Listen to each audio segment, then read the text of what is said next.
इश्क का जुनून चैप्टर 117। आराध्या की विदाई के बाद कुछ देर के लिए पूरा राठौड़ महल शांत हो गया। मॉम ने गहरी सांस ली और मुस्कुराने की कोशिश की। चलो, अब घर में नई खुशियों का स्वागत करते हैं। उन्होंने पूजा की थाली उठाई।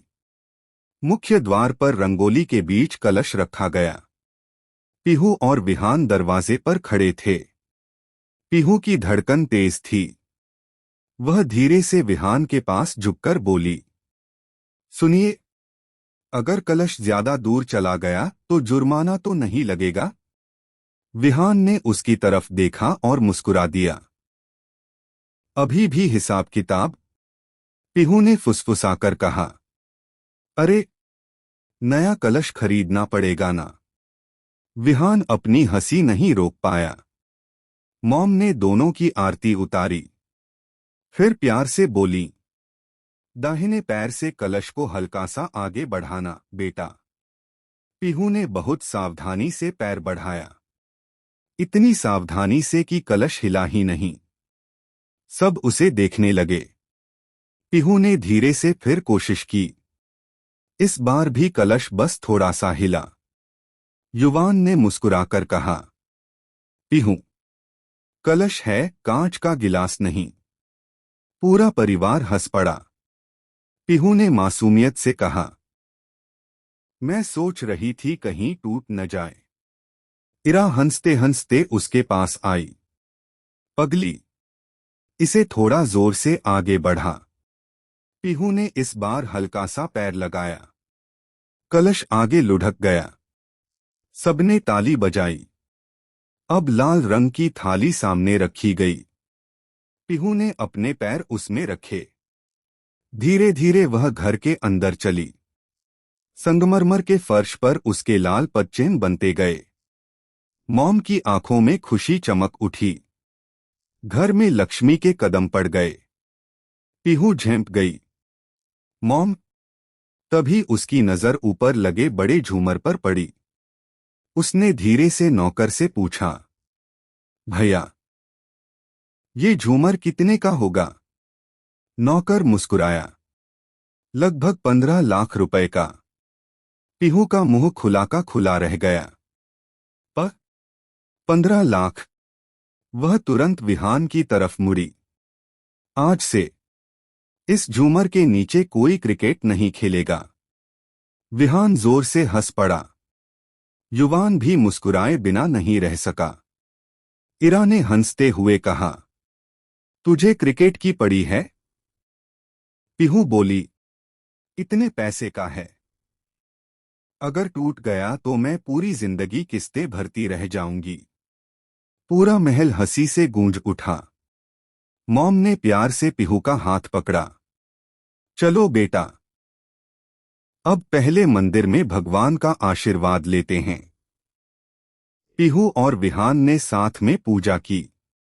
दोनों ने बड़ों के चरण स्पर्श किए। डैड ने आशीर्वाद देते हुए कहा, हमेशा एक दूसरे का सम्मान करना। विहान ने सिर झुका दिया। जी डैड। पीहू ने भी मुस्कुराकर कहा, जी। सब रस्में पूरी होने के बाद मॉम ने शरारती मुस्कान के साथ कहा, अब बस एक आखिरी रस्म बची है। पीहू ने हैरानी से पूछा, कौन सी? इरा मुस्कुराई, वो जो हर नई दुल्हन को सबसे ज्यादा शर्माती है। यह सुनते ही पीहू का चेहरा टमाटर जैसा लाल हो गया। विहान ने हल्की सी मुस्कान दबा ली। पूरा परिवार उनकी तरफ देखकर मुस्कुरा रहा था और पीहू समझ ही नहीं पा रही थी कि सब उसे देखकर हंस क्यों रहे हैं। इश्क का जुनून चैप्टर 118। रात गहरा चुकी थी। राठौड़ महल की चहल पहल अब धीरे धीरे शांत हो रही थी। सारे मेहमान अपने कमरों में जा चुके थे। मॉम ने मुस्कुराते हुए विहान और पीहू को देखा। बहुत थक गए होगे तुम दोनों। अब जाओ, आराम करो। पीहू ने शर्माते हुए सिर झुका लिया। इरा उसके पास आई और उसका हाथ प्यार से दबाया। ज्यादा मत सोचना, बस खुश रहना। पीहू ने धीरे से सिर हिला दिया। विहान ने कमरे का दरवाजा खोला। दरवाजा खुलते ही पीहू की आंखें हैरानी से फैल गईं। पूरा कमरा सफेद और लाल गुलाबों से सजा हुआ था। छत से फूलों की लड़ियां झूल रही थीं। दीवारों पर हल्की सुनहरी लाइटें टिमटिमा रही थीं। खिड़की के पास सफेद पर्दे हवा के साथ धीरे धीरे लहरा रहे थे। कमरे में गुलाब और चंदन की हल्की सी खुशबू फैली हुई थी। बिस्तर पर ताजे फूलों से एक सुंदर सा दिल बनाया गया था। साइड टेबल पर चांदी की ट्रे में दूध, मिठाई और सूखे मेवे रखे थे। पीहू कुछ पल तक बस सब देखती ही रह गई। फिर धीरे से बोली, हे भगवान, इतने सारे फूल। वह तुरंत बिस्तर के पास गई। एक गुलाब उठाकर बोली, ये सब असली हैं? विहान मुस्कुराया। हाँ। पीहू ने लंबी सांस ली। कल सुबह इन्हें फेंकना मत। मैं इनकी पंखुड़ियां सुखाकर रख लूंगी। विहान हंस पड़ा। तुम्हें हर चीज संभाल कर रखने की आदत है ना? पीहू ने गर्व से कहा। बिल्कुल, यादें भी और सामान भी। दोनों मुस्कुरा दिए। पीहू धीरे धीरे पूरे कमरे में घूमने लगी। कभी लाइटों को देखती, कभी पर्दों को, कभी फूलों को। फिर अचानक उसकी नजर एक बड़े क्रिस्टल वाले लैंप पर गई। वह धीरे से बोली, ये बहुत महंगा होगा। विहान ने मजाक में कहा। हाँ, इसलिए इसे गिराना मत। पीहू ने तुरंत दोनों हाथ पीछे कर लिए। मैं तो इसके पास भी नहीं जाऊंगी।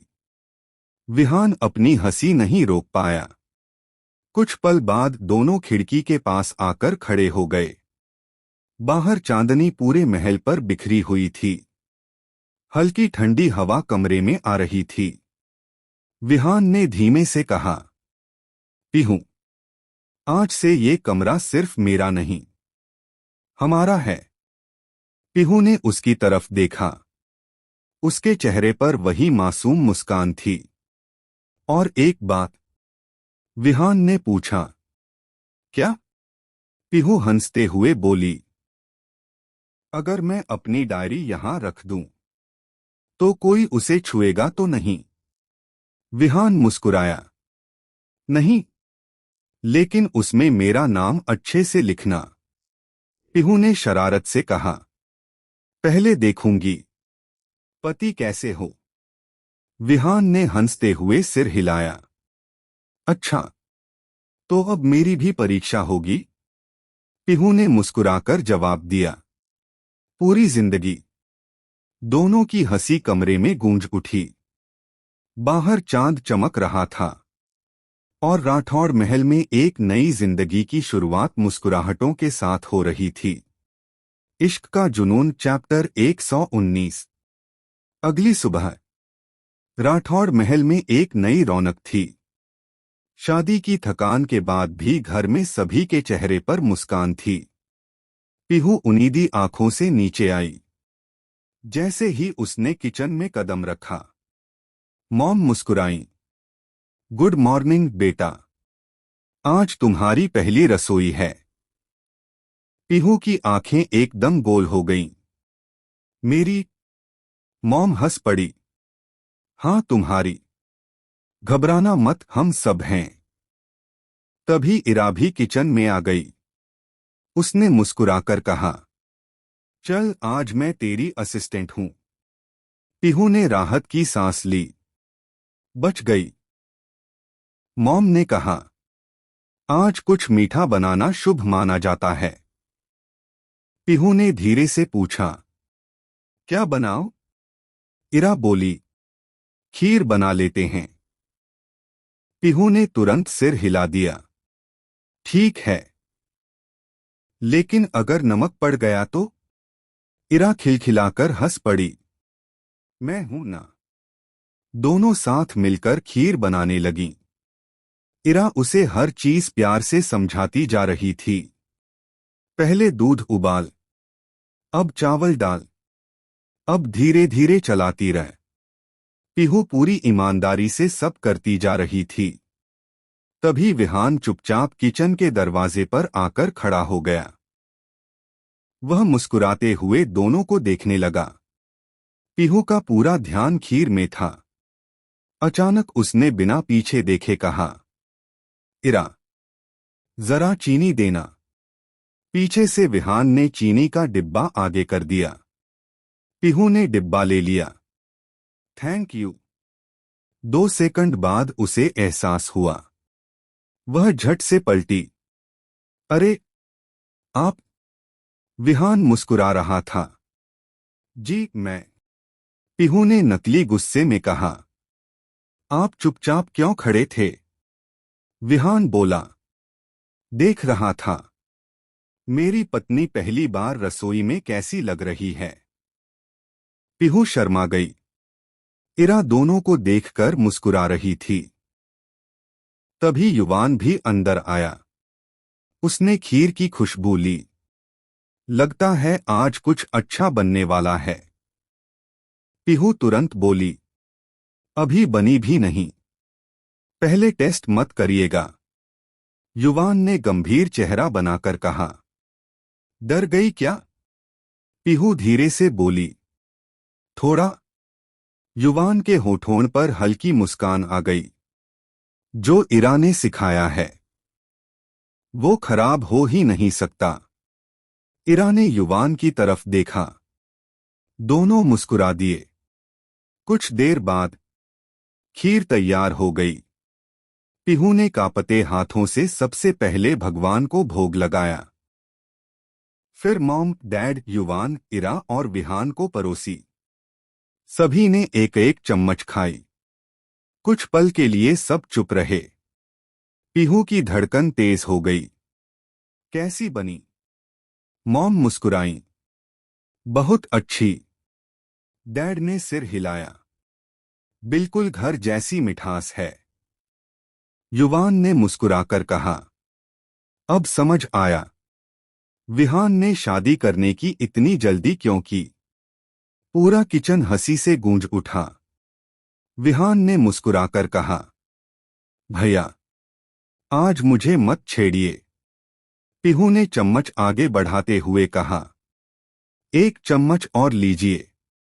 तारीफ की है तो इनाम भी मिलेगा। सब फिर से हंस पड़े। मॉम ने प्यार से पीहू के सिर पर हाथ फेरा। आज से इस घर की रसोई में एक और बेटी की खुशबू बस गई।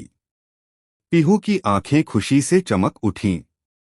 उसने मुस्कुराकर इरा का हाथ पकड़ लिया और इरा ने भी प्यार से उसका हाथ दबा दिया। राठौड़ महल में अब सिर्फ रिश्ते नहीं, दिल भी एक हो चुके थे। इश्क का जुनून चैप्टर 120। पहली रसोई की रस्म पूरी होते ही मॉम ने मुस्कुराकर कहा, अब हमारी छोटी बहू का नेक भी तो बनता है। पीहू मासूमियत से बोली, नेग? मतलब? डैड हंस पड़े। मतलब मेहनताना। इतनी अच्छी खीर बनाई है, उसका इनाम। पीहू की आंखें चमक उठीं। सच में पैसे भी मिलेंगे? पूरा परिवार हंस पड़ा। मॉम ने अपने पर्स से एक सुंदर सा लाल लिफाफा निकालकर पीहू के हाथ में रखा। ये हमारी तरफ से। डैड ने भी एक लिफाफा दिया। और ये मेरी तरफ से। पीहू ने दोनों लिफाफे हाथ में लिए। फिर तुरंत अपनी छोटी सी डायरी निकाल ली। विहान ने माथा पकड़ लिया। अब क्या कर रही हो? पीहू पूरी गंभीरता से बोली, लिख रही हूं, आज की कमाई। इरा हंसते हंसते दोहरी हो गई। युवान के होठों पर भी हल्की मुस्कान आ गई। डैड बोले, बेटा, कोई पहली रसोई के नेक का हिसाब भी लिखता है क्या? पीहू ने गर्व से कहा, हर रुपए का हिसाब होना चाहिए। तभी मॉम ने कहा, आज शादी के बाद पहली बार पूरा परिवार कुलदेवी के मंदिर जाएगा। सब तैयार हो जाओ। इरा ने पूछा, मैं भी चलूं? मॉम ने मुस्कुराकर कहा, नहीं बेटा, तुम्हारी तबीयत सुबह से थोड़ी थकी हुई लग रही है। तुम और युवान घर पर ही आराम करो। युवान ने भी सिर हिलाया। ठीक है मॉम। मॉम ने विहान से कहा, तुम और पिहू हमारे साथ चलो। आज नई बहू को कुलदेवी का आशीर्वाद दिलाना शुभ होता है। जी मॉम। कुछ ही देर में डैड, मॉम, विहान, पिहू और घर के बाकी लोग मंदिर के लिए निकल गए। महल का बड़ा दरवाजा बंद हुआ और अचानक पूरा घर एकदम शांत हो गया। इरा बालकनी में खड़ी उन्हें जाते हुए देख रही थी। तभी पीछे से युवान आया। सब चले गए? इरा मुस्कुराई। हाँ, पूरा महल कितना शांत हो गया। युवान उसके पास आकर खड़ा हो गया। कई दिनों बाद घर में इतनी खामोशी है। इरा ने मुस्कुराकर उसकी तरफ देखा। तो आज आप भी ऑफिस नहीं जाएंगे? युवान ने सिर हिलाया। आज नहीं, आज पूरा दिन सिर्फ घर पर। इरा ने हल्के से मुस्कुराकर कहा, अच्छा है। कई दिनों बाद आपको बिना किसी मीटिंग और फोन के देखूंगी। युवान ने उसका हाथ अपने हाथ में ले लिया। और मैं कई दिनों बाद अपनी पत्नी के साथ सुकून से चाय पीऊंगा। इरा मुस्कुरा दी। दोनों बालकनी से दूर मंदिर की दिशा में देखते रहे, जबकि दूसरी ओर मंदिर में पिहू की नई नई हरकतें सबको हंसाने वाली थीं। इश्क का जुनून चैप्टर 121। राठौड़ महल आज असामान्य रूप से शांत था। मॉम, डैड, विहान और पिहू कुलदेवी के मंदिर गए हुए थे। पूरे महल में सिर्फ इरा और युवान थे। इरा ने घड़ी की तरफ देखा और मुस्कुराई। आज इनके लिए कुछ खास बनाती हूं। वह किचन में चली गई। फ्रिज से सब्जियां निकालीं, आटा गूंधा और युवान की पसंद के आलू के पराठे, दही और पुदीने की चटनी बनाने लगी। धीरे धीरे पूरे किचन में ताजे घी की खुशबू फैल गई। इसी बीच युवान चुपचाप किचन के दरवाजे तक आकर खड़ा हो गया। उसने कुछ नहीं कहा, बस इरा को बड़े ध्यान से देखता रहा। इरा पूरी तन्मयता से पराठा सेक रही थी। अचानक उसे किसी की मौजूदगी का एहसास हुआ। वह पलटी। अरे, आप कब आए? युवान मुस्कुराया। काफी देर से, बस तुम्हें देख रहा था। इरा हल्का सा शर्मा गई। इतनी देर से खड़े थे तो कुछ बोले क्यों नहीं? तुम्हें काम करते हुए देखकर अच्छा लग रहा था।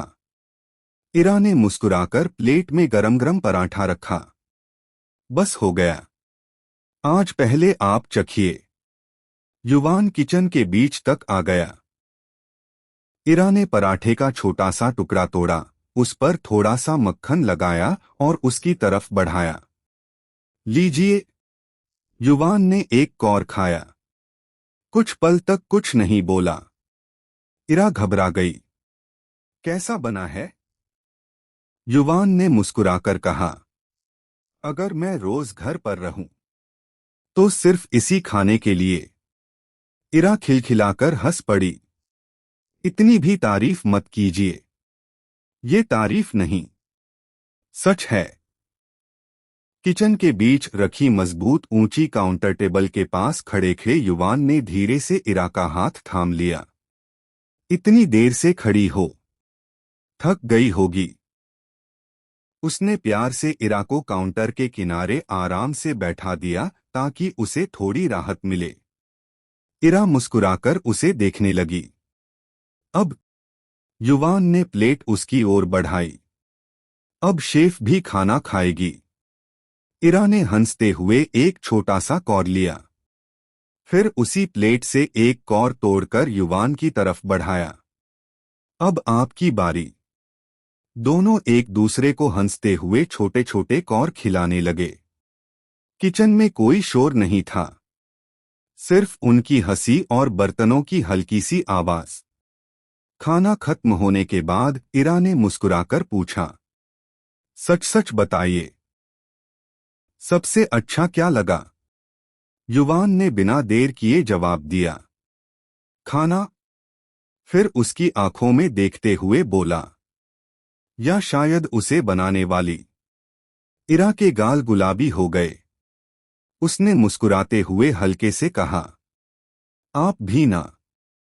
उसी समय बाहर मुख्य दरवाजे की घंटी बजी। इरा ने चौंक कर कहा, लगता है सब लोग वापस आ गए। युवान मुस्कुराया, चलो, वरना पीहू आते ही पूछेगी इतनी अच्छी खुशबू किसने बनाई। राइटिंग इश्क का जुनून चैप्टर 121। राठौड़ महल आज असामान्य रूप से शांत था। मॉम, डैड, विहान और पीहू कुलदेवी के मंदिर गए हुए थे।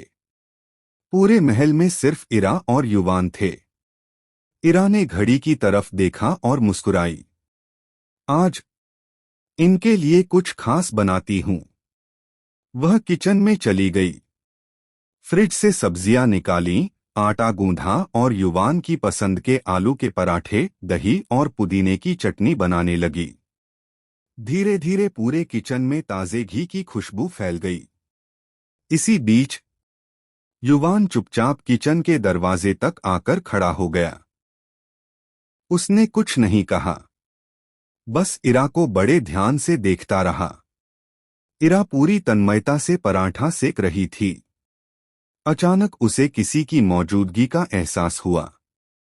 वह पलटी। अरे, आप कब आए?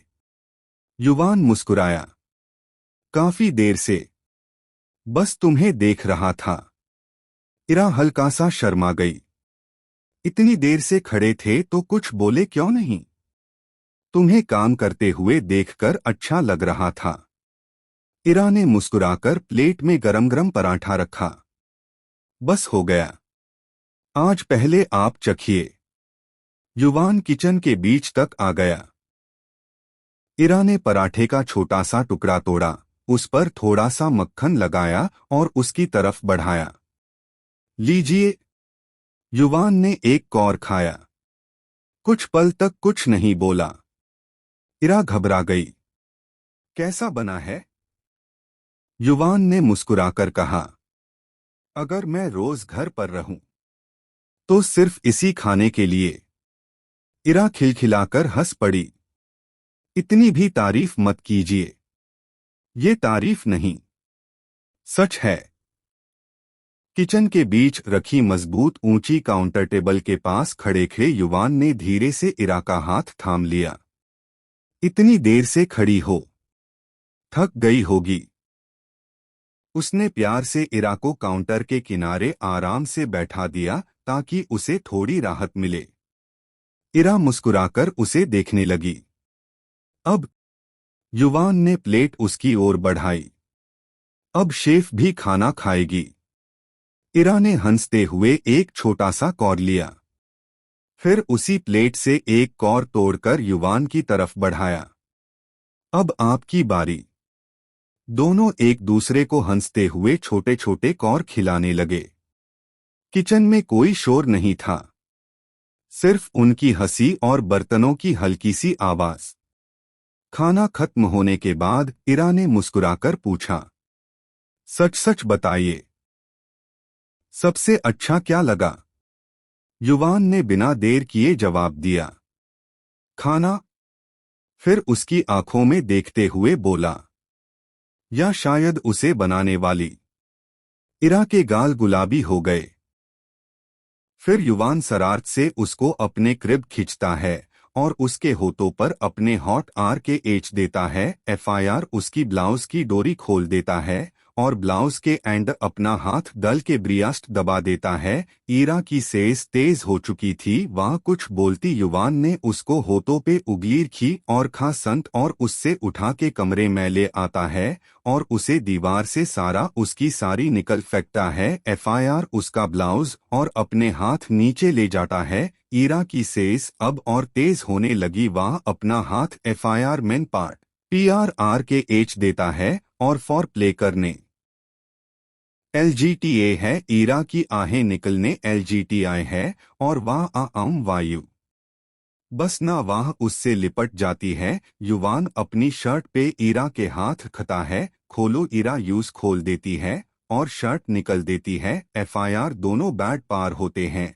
और अगले हाई पार ईरा की आवाज़ें कमरे में गुजने LGTI है 3GNTE बाद यूज ईरा था की आवाज महकती है। बस ना जी युवान खता है मेरा नाम लेकर बोला करो। अच्छा LGTA है। एफआईआर उसने खा युवान छोड़िए ना अब। युवान मुस्कुरा के उसे माथे पे किस करे अपनी बाहों में लेके सो जाता है। शब इश्क का जुनून चैप्टर 122। सुबह राठौड़ महल हमेशा की तरह चहल पहल से भरा हुआ था। पीहू पूरे हॉल में दौड़ रही थी। इरा मेरी डायरी देखी क्या? इरा हंसते हुए बोली। पहले ये बता आज क्या हिसाब लिखना है? पीहू बोली। आज शादी के बाद का पहला खर्चा लिखूंगी। दोनों हंस पड़ी। उधर युवान अपने स्टडी रूम में बैठा कुछ फाइलें देख रहा था। अचानक टेबल पर रखा उसका सिक्योर फोन वाइब्रेट हुआ। स्क्रीन पर सिर्फ एक लाइन चमक रही थी। Black cobra has returned. युवान के चेहरे की मुस्कान पल भर में गायब हो गई। उसकी हरी आंखों में वही पुरानी ठंडक लौट आई। उसने तुरंत फोन उठाया। दूसरी तरफ से सिर्फ इतना कहा गया, किंग, अगर इस बार देर हुई तो निशाना आपके परिवार पर होगा। कॉल कट गई। युवान कुछ सेकंड तक बिल्कुल शांत बैठा रहा। फिर उसने धीरे से दराज खोली। अंदर उसकी काली पिस्तौल, एक चाकू और एक काला मास्क रखा था। उसने सब बैग में रख दिया। उसकी नजर कमरे में रखी इरा की मुस्कुराती हुई तस्वीर पर पड़ी। उसने तस्वीर को हाथ में लिया। बहुत धीमे से बोला, मुझे माफ कर देना। इस बार भी तुम्हें कुछ नहीं बता सकता। नीचे इरा मॉम के साथ बैठी चाय पी रही थी। उसे बिल्कुल अंदाजा नहीं था कि अगले कुछ मिनटों में सब बदलने वाला है। युवान सीढ़ियों से नीचे उतरा। चेहरे पर वही सामान्य शांति थी। उसने सबकी तरफ देखा। मैं ऑफिस जा रहा हूं। मॉम बोली, आज जल्दी आ जाना। जी मॉम। इरा उसके पास आई। शाम को जल्दी आइएगा। मैं आपकी पसंद का डिनर बनाऊंगी। युवान ने उसकी तरफ देखा। उसके होठों पर हल्की सी मुस्कान आई। कोशिश करूंगा। उसने एक पल के लिए इरा के सिर पर प्यार से हाथ फेरा और बाहर निकल गया।